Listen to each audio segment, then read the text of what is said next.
Ce grenier était un endroit plein d'ombre, évocateur et délicieux, comme devraient l'être tous les greniers. Par la fenêtre ouverte, près de laquelle Anne était assise, soufflait l'air doux, parfumé et chauffé par le soleil d'une après-midi d'août. Dehors, les branches des peupliers bruissaient et remuaient dans le vent.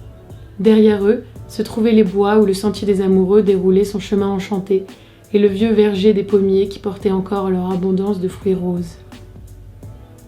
Et au-dessus de tout ceci, dans l'azur austral, les nuages dessinaient des monts enneigés. Aussitôt reçu, aussitôt lu, j'ai découvert le 5e tome des aventures de Anne de Green Gables de Lucy Maud Montgomery, publié chez Monsieur Toussaint Louverture. Et mon Dieu, j'en reviens pas qu'on soit déjà au 5e tome. Vraiment, ça passe trop vite. Et je crois qu'il en reste que 3. Vraiment, il en reste que 3. Mon cœur va saigner le jour où j'aurai fini cette saga. Parce que je ne tarirai jamais assez d'éloges sur les aventures de Anne de Green Gables. Et ce tome 5, je pense que c'est un de mes préférés. Parce que les personnages secondaires qu'on y croise, le capitaine Jim, Mademoiselle Cornelia, sont terriblement attachants. Je les aime toujours tous les personnages secondaires, mais ceux de ce tome-là sont particulièrement réussis. Vraiment, j'ai adoré les suivre. Je peux pas vraiment vous expliquer ce que Anne va traverser et ce que Anne va vivre dans ce tome-là. Je vous laisse le découvrir, mais au fur et à mesure qu'elle grandit, au fur et à mesure qu'elle gagne en maturité, qu'elle prend de l'âge et qu'elle rencontre sa vie de femme, qu'elle se découvre femme, on découvre avec elle plein de thématiques qui sont plus adultes, qui sont plus dures, qui sont plus sombres. On découvre avec Anne que la vie, elle peut être merveilleuse dans ce qu'elle a de quotidien, dans l'amour qu'elle nous apporte, dans les proches qui nous accompagnent, etc. Et aussi dans ce qu'elle a de plus difficile parce que Anne va traverser des épreuves de la vie. Et on découvre une Anne tellement humaine, toujours aussi rêveuse, toujours aussi positive, toujours aussi altruiste, mais aussi une Anne humaine. Et vraiment, ce tome, je trouve qu'il est aussi très bien réussi au niveau de la couverture parce que vous pouvez voir que tout est beaucoup plus sombre. Ça représente en fait la côte et le phare. Vous voyez, ça c'est un phare. Le phare auprès duquel Anne vit et dans lequel elle a trouvé sa maison de rêve comme le titre l'indique. Mais c'est un thème qui est très sombre dans beaucoup de thématiques abordées et le fait qu'on ait choisi des tonalités qui sont beaucoup plus sombres, on a beaucoup de orangé, de rouge, de marron, je trouve que ça s'y prête. Après ça reste des aventures de Anne de Green Gables, donc on est toujours sur quelque chose d'extrêmement doux, d'extrêmement cocooning. Le nombre de fois où j'ai souri en lisant ce tome, ça fait un bien fou. Vraiment, je l'ai lu en plus, je pense, à un très bon moment, à un moment où j'avais vraiment besoin de quelque chose de très réconfortant. Ça a fait le travail. Vraiment, si vous n'avez pas encore découvert les aventures de Anne, qu'est-ce que vous attendez? Qu'est-ce que vous attendez si vous avez seulement découvert le tome 1 et que vous n'avez pas encore pris le temps de découvrir les autres tomes? Vraiment foncez, on découvre de nouveau une Anne plus adulte, plus mature et les tomes gardent cette fraîcheur, gardent cet esprit hyper imaginatif et rêveur d'Anne, etc. Mais en même temps, elle grandit et donc ses relations avec les autres, ses relations avec elle-même, ses relations avec la vie changent. Et cet aspect très enfantin qu'on a dans le premier tome, petit à petit s'efface et ça gagne en qualité, ça gagne en profondeur. Enfin vraiment, quand vous lisez ça à l'âge adulte, c'est pépite. Ce tome 5 est incroyable, cette saga est incroyable. À chaque fois, je peux pas en fait m'empêcher de me jeter sur les tomes dès que je les reçois parce que Anne me manque dès que j'ai fini en fait le dernier tome et que j'attends le prochain. Pépite, je suis comblée par cette lecture. Quand Rouge gagne, il ne reste qu'elle. Le sang nappe ses cheveux. Elle exhale de la vapeur dans la dernière nuit de ce monde mourant. C'était amusant, songe-t-elle, mais cette pensée la gêne aux entournures. C'était propre au moins. Remonter les fils du temps vers le passé pour s'assurer que personne ne survivrait à cette bataille et ne contrarierait les futurs prévus par son agence. Des futurs dans lesquels l'agence règne, dans lesquels Rouge elle-même est possible. Elle est venue nouer ce brin d'histoire et le brûler jusqu'à ce qu'il fonde. J'ai terminé Les Oiseaux du Temps de Amal El-Mohtar et Max Gladstone, publié aux éditions Mu, qui est en fait une novella de à peu près 190 pages, c'est ça, c'est un très court roman, que j'ai lu dans le cadre de la lecture commune du Patreon de Paper Palace. Donc c'était la première lecture commune, celle du mois de juin. Je l'ai littéralement finie le 1er juillet, donc j'étais très en retard. Et cette histoire a beau être courte, elle est très exigeante. Ça va être, je pense, assez difficile d'en parler, de résumer, de donner un avis quand même assez concret, mais on va essayer. C'est donc l'histoire de Rouge et de Bleu, qui sont deux soldates qui agissent pour deux clans ennemis.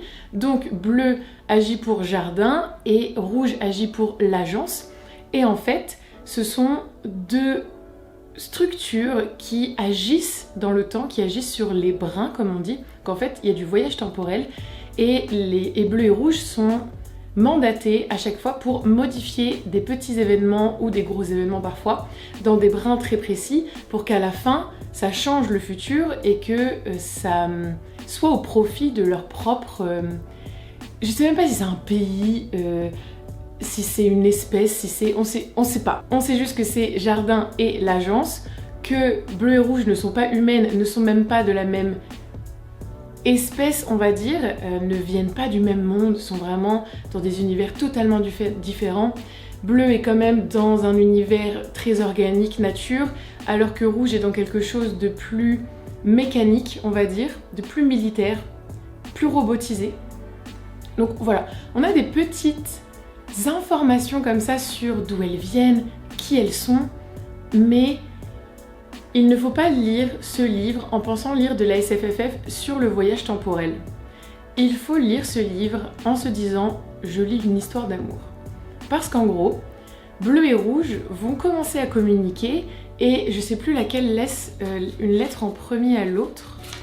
Je pense que c'est Bleu, oui. C'est Bleu qui va laisser une lettre à Rouge en première en lui disant je sais qu'on se bat l'une contre l'autre et que tout ce que moi j'essaye de faire tu le défais, etc., etc. Et elles vont commencer à discuter à distance de cette manière. Elles vont discuter de manière très bizarre. Les lettres, ce sont pas des vraies lettres papier, ça va être des lettres que par exemple elles vont lire, déchiffrer dans plein de circonstances très particulières, donc c'est très déroutant. Elle va boire une tasse de thé et dans le marque de thé, etc., elle va réussir à en dégager une lettre. Vous voyez, c'est vraiment très bizarre. La lettre ne peut être lue qu'une fois, ensuite elle s'autodétruit entre guillemets, et Bleu et Rouge conservent les lettres à l'intérieur d'elles-mêmes, mais c'est extrêmement abstrait, vraiment très bizarre.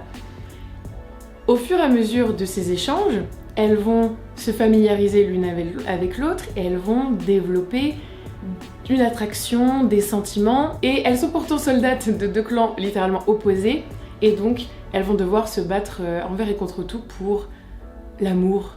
Voilà, c'est une histoire d'amour en fait. C'est une histoire d'amour qui se base dans un contexte extrêmement étrange. On découvre à la fois un passé qu'on connaît avec des dynasties chinoises, avec le mythe de l'Atlantide, etc. Et en même temps, un passé qu'on ne connaît absolument pas. Il y a des œuvres littéraires qui sont citées qui n'existent pas, j'ai regardé après sur internet, et en même temps on va citer Platon. Donc on oscille entre notre vrai monde, comme si on pouvait vraiment jouer sur notre temps terrestre, et en même temps des univers hypothétiques qui ne sont jamais apparus, qui ne se sont jamais concrétisés sur Terre, mais qui auraient pu si les choses s'étaient passées différemment dans les brins, dans le passé encore avant, parce que parfois une petite parole, une petite chose peut avoir de grandes conséquences, et c'est sur ces petits détails que Bleu et Rouge essayent de jouer pour ne pas être détectés par l'ennemi, entre guillemets, et en même temps réussir leur mission et aller en aval pour changer le futur. On a donc des brides de passé qui sont comme ça modifiées, parfois on sait pourquoi elles le font, elles disent voilà, moi pendant 10 ans là je vais être la femme de cet homme pour que je puisse lui dire les bonnes choses, etc., etc., pour qu'il inspire ensuite la fille de son ami, et blablabla, et blablabla. On apprend un peu des choses comme ça, mais de nouveau, c'est juste pour contextualiser l'histoire et l'existence de Bleu et de Rouge, mais on n'entre jamais dans les détails. Donc, il faut vraiment lire ce livre en se disant « je vais lire une histoire d'amour ». Je vais lire l'union entre deux êtres qui se reconnaissent, deux êtres qui se comprennent dans des mondes assez... soit très très très collectifs où tu n'existes pas individuellement, soit à l'inverse, tu n'existes qu'individuellement et tu n'existes pas entre guillemets dans la collectivité. Et elles vont réussir à tisser des liens à distance en se laissant des lettres, comme je vous disais, un peu bizarres pour ne pas être détectées. Mais tout ce qui est voyage temporel, tout ce qui est qui elles sont vraiment, d'où elles viennent, quel type de créatures elles sont, on n'en sait rien, comment elles voyagent dans le temps, on n'en sait rien, on sait juste qu'elles peuvent le faire. Qui sont vraiment leurs supérieurs, on n'en sait rien. Donc, vous pouvez être très frustré si vous vous attendez à lire quelque chose sur le voyage temporel de très complet. Ce n'est pas le cas. Il faut vraiment lire ce livre en se disant, voilà, comme je le répète, je pense, ça fait la 4e fois dans cette vidéo, c'est une histoire d'amour. C'est l'histoire de 2 êtres. Donc, à partir du moment où vous arrivez à vous dire, voilà, c'est ça que je vais lire et c'est ce à quoi je m'attends, c'est exceptionnel. Moi, j'ai adoré. Dès le début, je pense que j'ai réussi à comprendre et à saisir que le voyage temporel, tout ce qui était imaginaire, c'était un prétexte pour leur histoire. Et donc, j'ai pas été trop frustrée parce que, même si j'aurais bien aimé en avoir plus, j'ai compris que c'était pas ce à quoi le livre était destiné. J'ai compris que c'était pas ce à quoi je devais m'attendre. Donc j'ai beaucoup aimé. Ça se lit très vite parce qu'en gros, on oscille entre une lettre, un bout de vie de rouge ou de bleu, une lettre, un bout de vie de rouge ou de bleu, une lettre, etc. Donc c'est à moitié un roman épistolaire, à moitié un roman où on apprend des choses, mais il y a la première partie du roman qui, on va dire la première moitié, qui est assez répétitive, dans le sens où c'est tout le temps le même schéma. Et à un moment je m'étais dit, ok, j'espère que ça va pas être ça tout le livre, parce qu'au bout d'un moment je vais me lasser. Et il y a quand même voilà, des petits changements qui sont faits dans la narration, qui redonne un peu de dynamisme, mais je pense qu'un des points négatifs que je pourrais dire, c'est le côté un peu trop répétitif du schéma narratif. Donc on s'y attend un peu, et même si ça nous fait très plaisir de suivre ces personnages, et que c'est extrêmement bien écrit, j'aurais bien aimé quelque chose d'un tout petit peu plus dynamique, mais le point très très fort de ce livre, c'est que c'est extrêmement bien écrit. Vraiment, c'est d'une beauté, c'est lyrique, le travail de traduction de Julien Bétan est incroyable parce que ça a dû être une tannée. C'est tellement beau que j'ai vraiment pris mon temps pour le lire. Il y a des livres où vous dévorez les pages parce que ce qui vous intéresse c'est l'histoire plus que la narration. La narration, l'écriture n'est pas incroyablement percutante, donc voilà, vous lisez votre histoire, vous lisez vos péripéties et ça vous plaît comme ça. Ici, j'ai vraiment pris le temps de m'arrêter sur les phrases, de les lire, de les relire, de lire doucement parce que c'est quand même assez soutenu, on est dans des contextes assez abstraits, c'est très lyrique dans la plume. On a les lettres de ces 2 personnages qui parfois n'ont jamais écrit de lettre de leur vie. Au Rouge, c'est la première fois qu'elle écrit une lettre, puisque sinon il y a le cloud, donc à quoi ça sert d'écrire et de lire, puisque tu as toutes les infos dans ton cerveau. Et on va voir au fur et à mesure aussi la plume évoluer parce qu'elles deviennent de plus en plus familières avec l'une avec l'autre, elles deviennent plus proches, elles deviennent plus intimes, et donc au début on est sur des choses très formelles, puisqu'elles apprennent juste à se connaître en mode c'est bon mec, j'ai vu que t'étais derrière moi tout le temps, viens, je sais pas, on commence à en discuter, un peu bizarre mais voilà, c'est assez... Leur première approche on va dire est très formelle, et ensuite elles deviennent amies, elles deviennent platoniquement amoureuses, et elles vont faire évoluer évidemment le contenu de leurs lettres, et c'est très très touchant à voir. C'est un très beau livre, c'est un très beau livre et qui est très original. Si vous avez envie de SFFF qui change, qui casse un peu les codes, c'est très bien. D'ailleurs ça a eu le prix Hugo, Locus et Nebula en 2020 parce que justement je pense ça casse les codes et ça change de tout ce qu'on a pu voir, et ça fait une histoire d'amour très moderne, une histoire d'amour très science-fiction, mais une histoire d'amour en même temps très humaine, dans les préoccupations, dans les pensées qu'elles s'échangent, elles sont très humaines alors qu'elles n'ont rien d'humaine. Et il y a des pensées très universelles, des ressentis, des sentiments très universels.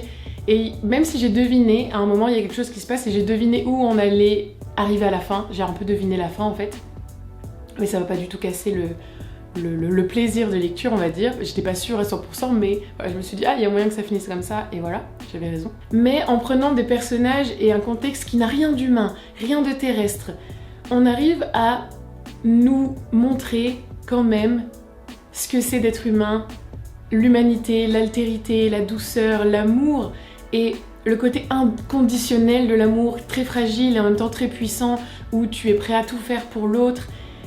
Il y a quelque chose d'inconditionnel dans leur relation, alors que c'est des êtres qui ne faisaient qu'obéir avant et elles vont désobéir pour l'amour.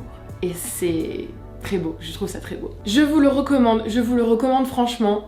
Alors pas du tout si vous n'êtes pas habitué à la SFFF, parce que ça peut être hyper déroutant, même quand on est habitué c'est un peu déroutant justement. Je sais que j'ai vu des avis de personnes qui ont été assez déçues parce que justement tu t'attends à quelque chose d'un peu plus développé dans l'univers. Mais par contre, si vous avez envie de science-fiction qui change, d'une histoire d'amour qui change, je vous le conseille. Et je suis très contente d'avoir fait cette lecture commune avec le groupe Patreon de Paper Palace parce que je pense pas que je me serais dirigée vers ce livre seule et c'était une super découverte. Ma mère ne m'avait pas dit qu'ils allaient venir. Elle ne voulait pas que j'aie l'air inquiet, m'expliqua-t-elle plus tard. Cela m'étonna, moi qui croyais qu'elle me connaissait bien. Au regard des personnes étrangères, je paraissais calme. J'étais à la cuisine en train de hacher des légumes quand j'entendis des voix provenant de l'entrée. La voix d'une femme, aussi étincelante que cuivre bien astiqué, et celle d'un homme, aussi dense et sombre que le bois de la table sur laquelle je travaillais. C'étaient là des voix comme nous n'en entendions pas souvent chez nous. Des voix rappelant de somptueux tapis, des livres, des perles, des fourrures. J'ai terminé La jeune fille à la perle de Tracy Chevalier, que j'ai lu dans le cadre du challenge Mozart de Véronique. Et j'ai beaucoup aimé, c'était une très bonne lecture. Je l'ai lu en, je pense, moins de 48 heures, ça m'a quand même bien happé. Il fait 300 pages en poche. Et en gros, l'histoire derrière ce roman, c'est que Tracy Chevalier, elle est vraiment obsédée par Johannes Vermeer, donc le peintre, et La jeune fille à la perle, ce tableau, c'est son tableau préféré. Et elle s'est toujours demandé qu'est-ce qui faisait que cette jeune fille pouvait regarder Vermeer comme ça. Parfois, elle avait l'air triste, elle avait l'air d'attendre quelque chose, ou elle avait l'air de désirer quelque chose. Il y a quelque chose d'assez mystérieux dans ce regard, un peu comme avec la Joconde, on se demande en fait ce qu'elle pense. Et elle a essayé d'imaginer l'histoire de cette jeune femme, comment elle a pu en arriver à poser pour Vermeer et le regarder comme ça pendant qu'il la peignait. Et donc l'histoire commence en 1665, je crois que c'est ça, j'ai pas envie de dire une bêtise sur la date. En gros, le récit est divisé en 3 parties. 1664, le roman débute en 1664. On découvre Griette, qui est une jeune fille de 16 ans quand l'histoire commence. Et malheureusement, son père, qui était faïencier, a un accident qui le rend aveugle et donc il ne peut plus travailler et la famille commence à avoir beaucoup de difficultés financières. Et donc, Griette va aller au service des Vermeer en tant que servante. Elle doit s'occuper des 6 enfants, parce que oui, ils ont 6 enfants. Elle doit faire la lessive, elle doit aider à faire à manger, etc. Elle va devenir en gros la servante dans cette maison. Dans cette maison, il y a donc 6 enfants, il y a le peintre Vermeer, il y a sa femme et il y a la mère de sa femme. Et Katharina, l'épouse de Vermeer, elle n'apprécie pas Griette quand elle arrive. Elle lui parle très peu, elle lui mène pas la vie dure, mais elle lui parle très peu. À l'inverse, la mère de Katharina va vite comprendre que Griette est comme une femme intelligente. Et dans cette maison où il est impossible de garder des secrets, l'arrivée de Griette va créer certaines tensions, on va dire. Il y a beaucoup de jalousie, il y a beaucoup de non-dits. On est dans la ville de Delft, que je connaissais pour l'avoir vu seulement justement en tableau chez Vermeer, qui a peint, je crois, plusieurs vues de Delft et de la ville, etc. Griette va petit à petit être entre deux familles, parce que le dimanche, elle rentre chez elle, et ensuite, de la semaine, elle doit travailler pour ces... pas de nobles, je sais pas trop... comment les qualifier, mais ils sont riches en tout cas, enfin ils sont riches. Ils ont une certaine réputation, donc elle est quand même amenée à côtoyer des gens d'une certaine classe sociale et elle va un peu se retrouver entre les deux.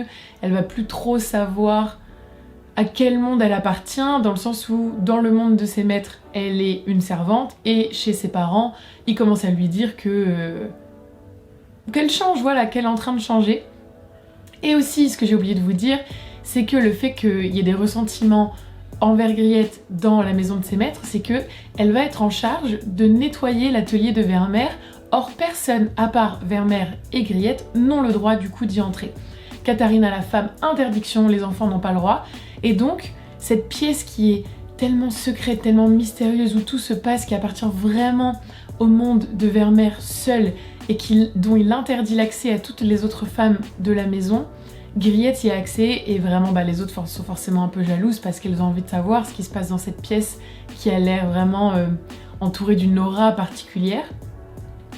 Et le fait que Griette soit en contact avec cet atelier, elle met un premier pas en fait dans le monde de Vermeer et c'est comme ça que petit à petit il va l'intégrer à son monde au point d'un moment peindre son portrait. C'est voilà, l'histoire d'une famille qui va un peu imploser suite à l'arrivée de Griette dans leur quotidien. Mais c'est aussi l'histoire de la peinture, puisque en fait, au fur et à mesure de l'histoire, on va croiser Vermeer et ses tableaux. On suit pas vraiment le processus créatif, mais Griette va être témoin de la création de plusieurs tableaux, et donc nous, indirectement, on est témoin aussi de la création de ces tableaux.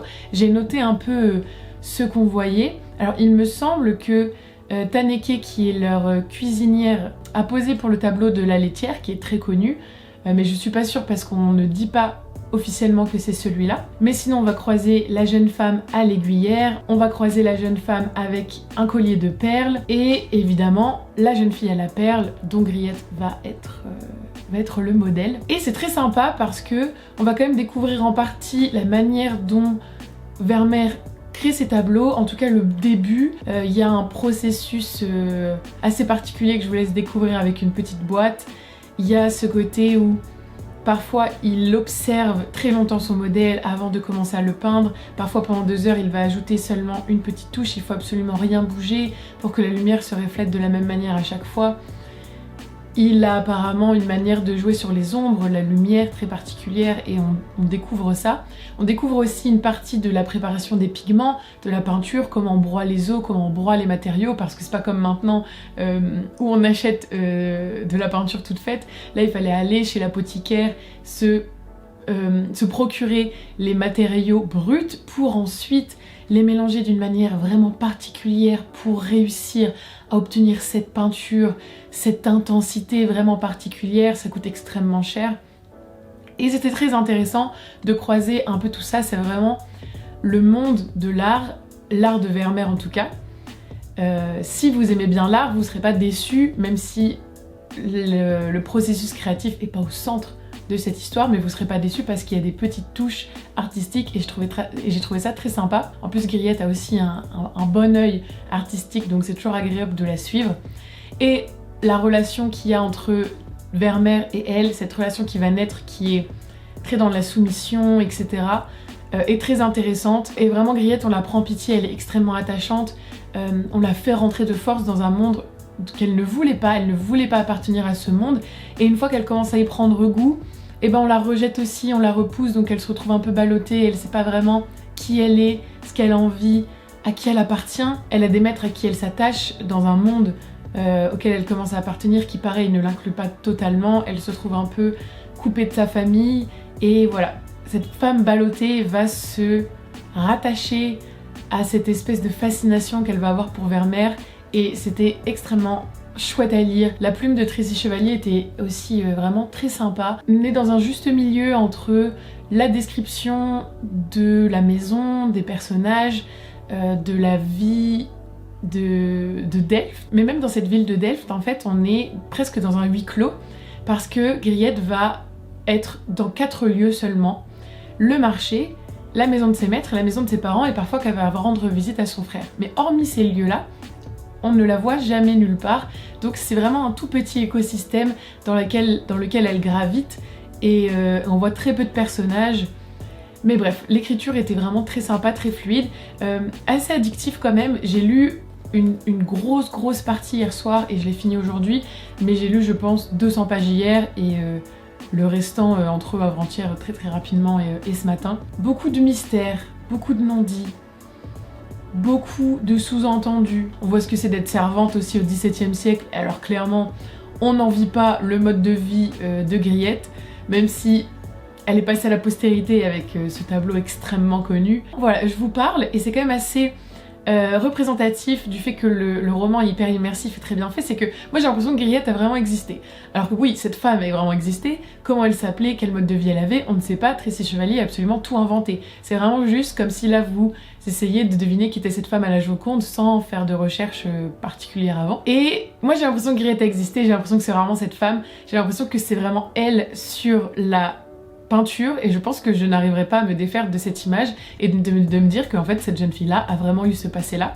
Alors que peut-être que ça n'a rien à voir. Mais c'était vraiment un chouette roman. Si vous aimez les romans historiques, si vous aimez l'art, vous allez passer un très bon moment, ça se lit extrêmement bien, on s'y attache. Je suis super contente d'avoir lu ce livre, il traînait dans ma palle depuis quelques mois là, et le challenge de Véronique ça m'a permis de le sortir, donc je suis vraiment très contente. Et voilà, que dire de plus sur ce roman? Je pense que la dernière phrase de la 4e de couverture résume extrêmement bien tout ce que je vous ai dit, puisque il dit que c'est un roman envoûtant sur la corruption de l'innocence, l'histoire d'un cœur simple sacrifié au bûcher du génie. Si cette phrase vous intrigue, elle résume extrêmement bien le livre, c'est exactement ça que j'ai ressenti. Je vous conseille vivement cette lecture, elle était extrêmement sympa, extrêmement chouette et ça m'a donné envie de découvrir d'autres livres de Tracy Chevalier, donc let's go! Le Times Post est enfin en mesure d'annoncer que William Weston, notre spécialiste incontesté des relations internationales, va passer un mois et demi en Ecotopia, où il partira en reportage la semaine prochaine. Seules des négociations diplomatiques au plus haut niveau ont rendu possible cet événement journalistique. Pour la première fois depuis que les États de la côte ouest ont fait sécession et interdit toute visite et toute communication avec les États-Unis, un Américain va effectuer un séjour officiel en Ecotopia. Malheureusement, la 4e lecture de cette update, c'est une déception. Mais vraiment une déception immense. Normalement, la vidéo que vous avez vue juste avant, c'est mon Mid-Year Book Tag. Et je vais dire, ma pire déception de l'année. Ce livre la détrône. Ce livre est vraiment ma plus grosse déception de 2022. C'est Ecotopia de Ernest Callenbach. Vraiment, j'avais tellement envie de lire ce livre. Je m'attendais à quelque chose d'incroyable, c'est de la science-fiction écologique. Je pensais que, je sais pas, j'allais lire quelque chose de nouveau et en même temps de totalement précurseur parce que je crois qu'il est sorti en 1975. Et ouais, je pensais que c'était vraiment un livre qui avait tout compris avant tout le monde sur le désastre écologique, qui allait apporter des solutions. Alors oui, dans le fond, c'est un livre qui t'apporte des solutions et qui dépeint une société alternative, puisqu'en gros, on va suivre un journaliste qui s'appelle William Weston. Il travaille pour le Times Post et il va être le premier Américain à être accepté en Ecotopia. Ecotopia, c'est quoi? C'est une société, un pays en fait qui a pris son indépendance des États-Unis et comme vous pouvez le voir, voilà, la couverture, c'est en gros la Californie et les États de Washington et je sais plus lequel c'est l'autre, bref. Ils ont donc pris leur indépendance parce que on est dans un pays qu'ils jugeaient mal gouverné et eux ils voulaient revenir à quelque chose de plus naturel, de plus primitif, Ecotopia. Écologie, utopie, ça parle de soi. Bref, on a donc cet Américain qui est extrêmement sceptique de leur mode de vie. C'est-à-dire que lui, il y va pour faire un travail journalistique parce qu'il a été accepté après maintes négociations, puisque les États-Unis et Ecotopia ont un peu espoir de peut-être un jour réussir à renouer des liens, etc. Il a accepté, et lui pense vraiment que c'est des huluberlus qui reviennent au temps de Cro-Magnon, quoi.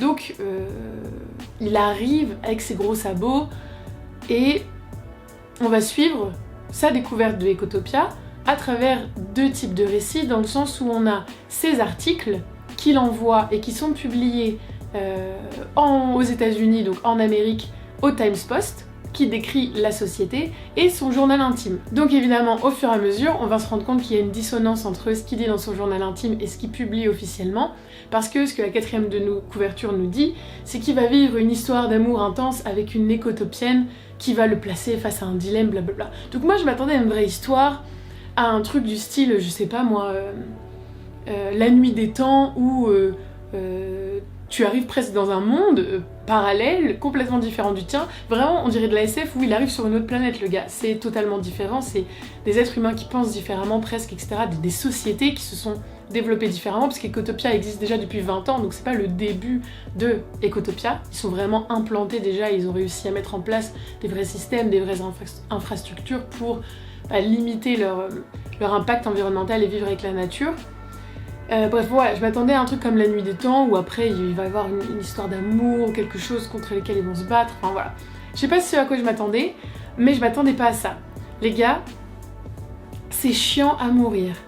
Vraiment, c'est ennuyant au possible. Dans le sens où c'est hyper frustrant, parce que le fond est intéressant.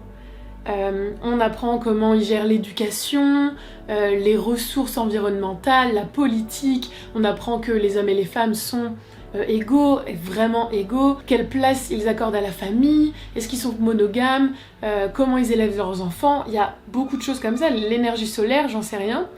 Il y a énormément de choses qui sont abordées, qui te disent vraiment, voici comment créer une société alternative.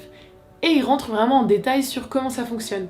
Mais du coup, t'as l'impression de lire un essai, t'as pas l'impression de lire un roman. Moi j'avais l'impression de lire un essai sur voici moi dans mon imagination Ernest Callenbach, comment pourrait être la planète, comment pourrait être la société si on émettait du sien. Ok, mais moi je suis pas venue pour ça, moi j'ai pas signé pour ça. Je voulais un roman, je voulais une histoire, je voulais quand même de l'intrigue, des péripéties. Y a rien. Même dans les parties journal intime de William, alors déjà, le mec est antipathique au possible, vraiment je l'ai détesté, les réflexions qu'il a sur les écotopiens, les réflexions qu'il a sur les femmes, le mec c'est un journaliste, il va quand même dans une société qui a pris un virage totalement différent de son propre pays. Alors ce qui retient, c'est que les femmes sont sexuellement libérées. Oh bah oui, les femmes elles font l'amour un peu plus librement, les femmes elles sont moins monogames, elles ont plusieurs partenaires. Ah bah ça les moustille le monsieur. Il ne parle que de sexualité. Dans son journal intime, la sexualité, il rencontre une go, alors il parle d'histoire d'amour intense. Moi je trouve pas qu'elle est vraiment basée autour de l'amour, leur histoire, parce que voilà, c'est vraiment le côté, on dirait un amour adolescent où tu découvres les joies d'une sexualité que tu connaissais pas et du coup tu t'enflammes, mais il n'y a pas d'amour. Après il commence à être possessif avec la meuf alors que, bref, elle vit dans une société différente de la sienne. Ça m'a fait penser au défaut un peu de La Planète des Singes, où t'as un personnage antipathique qui te sort des petites phrases des fois où tu te dis, ça te fait un peu lever les yeux au ciel, voilà, type de roman qui a pas très bien vieilli. Même si, je tiens à souligner qu'il y a quand même des choses très intéressantes dans le point de vue de l'économie sociale, comment on élève les enfants, l'égalité homme-femme. En fait, c'est bizarre parce qu'il y a des parties un peu sexistes, mais bon, c'est dans le journal intime du personnage, donc à la rigueur, tu peux te dire que c'est lui qui est un peu antipathique et qui pense comme ça, bah c'est vrai, il a des préjugés, quoi. Donc ça, tu peux te dire, voilà, que c'est à cause des préjugés. Et à côté de ça, dans la société, il y a beaucoup de phrases qui mettent un peu directement les pieds dans le plat, mais les femmes font les mêmes boulots que les hommes, oh bah tiens, les femmes aussi elles sont bûcherons, ça m'étonne. Bon, il y a quand même des idées un peu bien, parfois c'est un peu maladroit, mais c'est quand même intéressant. Bref, c'est ça qui est hyper frustrant en fait, et c'est pour ça que c'est vraiment ma plus grosse déception depuis le début de l'année, c'est que le fond est tellement intéressant, la manière dont il dépeint cette société, et il y a tellement d'idées à récupérer en fait, pas toutes, et même dans Ecotopia, il y a un peu des dissidents, il y a un peu des courants alternatifs au sein même de Ecotopia, forcément, comme toute société. Mais c'est intéressant, c'est pas forcément très nuancé, mais on est dans un principe d'utopie, donc à la rigueur qui nuance pas trop son propos, pourquoi pas. Ecotopia est quand même démontré comme The paradis sur Terre, avec The personnes qui ont tout compris. Il y avait des points sur lesquels j'étais pas forcément d'accord. Quoi dire d'autre? Si vous êtes intéressé par un essai, parce que je sais pas, vous faites un mémoire, vous faites des recherches sur l'écologie dans la SF, l'écologie dans l'imaginaire, les modes de société alternatifs, bah lisez ce livre comme un essai, parce que vraiment il vous explique avec précision, avec vraiment précision, la manière dont la société s'est construite, comment elle a rationalisé ses ressources, sa démographie, tout. Sa politique, ses systèmes politiques, tout. Vraiment, tout est expliqué. C'est pour ça que je vous dis que c'est un peu lourd. et sauter à la rigueur les passages du journal intime du gars, parce qu'au pire vous vous en foutez un peu de ses états d'âme, vraiment c'est pas très intéressant, surtout qu'en lisant le livre on sait un peu comment ça va se finir, on n'est pas débile, ça parle d'une utopie écologiste, parce que l'écrivain plutôt du côté utopie, donc bon, on devine très rapidement, mais ne le lisez pas comme un roman, ne faites pas l'erreur que j'ai faite, ne le lisez pas comme un roman qui va vous divertir, qui va vous choquer, qui va vous interpeller, dans lequel il va y avoir des rebondissements, des péripéties, j'en sais rien. Non, et il ne se passe rien. C'est littéralement les articles du journal de William, les états d'âme de William. Et William, il fait pas grand chose à part découvrir la société et la décrire. Donc en fait, tout le roman, qui fait quand même un peu plus de 300 pages en poche, donc c'est pas non plus anodin, tout le roman ne fait que décrire Ecotopia. Et aucun enjeu, il se passe rien. Moi je me suis pas attachée au personnage, donc en plus je m'en contrefoutais de ce qu'il pouvait faire. Voilà, vraiment déception. Déception de ouf. Je sais pas quoi dire. Je sais pas quoi dire. Ça aurait pu être tellement bien. Et je comprends pourquoi Folio SF a décidé de republier ce livre. Mais si vous ne le lisez pas, vous passez pas à côté d'un chef-d'œuvre. Merci d'avoir regardé cette update lecture, j'espère qu'il vous aura donné quelques idées. On est quand même sur un update lecture de qualité, puisqu'on est sur des très très bons livres, même s'il y avait la petite déception finale. En attendant, n'hésitez pas à me dire en commentaire si vous avez lu ces livres, ce que vous en avez pensé, ou s'ils vous donnent envie. Et puis sinon, je vous souhaite d'excellentes lectures jusqu'à la prochaine vidéo, et puis je vous dis à la prochaine.